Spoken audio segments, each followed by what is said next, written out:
confidence level that you have right now compared to maybe where you were at the end of your rookie year in terms of just what you're able to show on the court this season? Um, I would say, well, my last game my rookie year, uh, I left with a pretty high confidence level. Um, and I would say it was able to translate, but I did mature as the year went on. So I think growth and life taking its course helped me tremendously.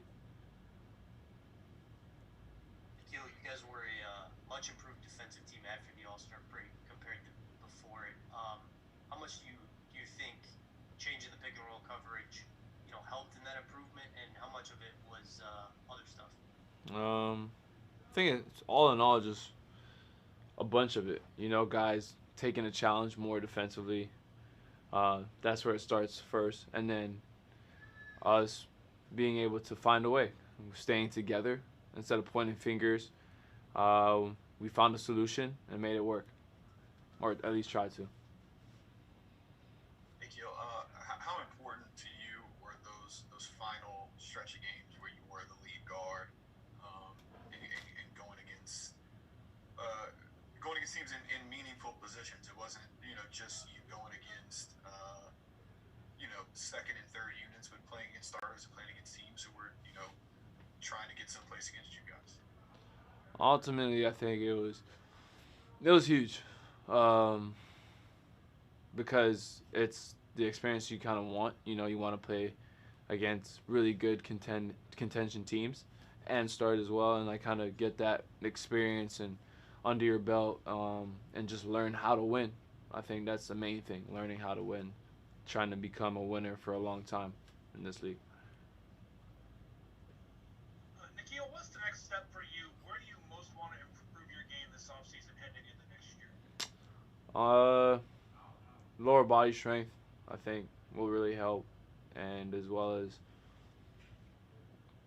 being a well versed player. I think decision making uh, can always improve, and just trying to make better decisions down the stretch, and throughout the game, and polishing up on pretty much the skills that I have now. And Griff mentioned that he felt like you were a different player when you were playing with that starting group a little more often when everybody was healthy. And unfortunately, that's right when you suffered the ankle injury. I guess what were you able to do to kind of establish yourself during that stretch and what you can do next to those guys? I just didn't press anything. I let it come. I allowed myself to be myself. I didn't, sometimes you can be your own worst enemy, especially when you want something really bad. You tend to get in your own way at times, and that's what I'm guilty of. And I just took a step back and enjoyed the moment. I was so caught up in trying to do so well and not make mistakes that like I completely forgot about the part that I was human. So like it's just allowing that to be and take its course really helped.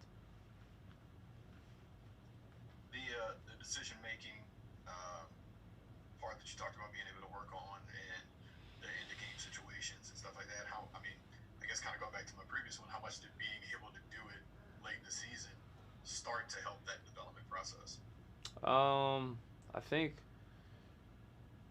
like you said, it's repetition, right? So the more you do it, the more you see it, the more you understand it, the better grasp you have of it, and then you start to catch on to things. You start to read things and understand what buttons control, different things. And so like when you try to get into the paint, where the help's coming from, who's pulling over, personnel, who's a shot blocker, who's not, and so forth. So you just kind of like mess around a little bit, and then you start to figure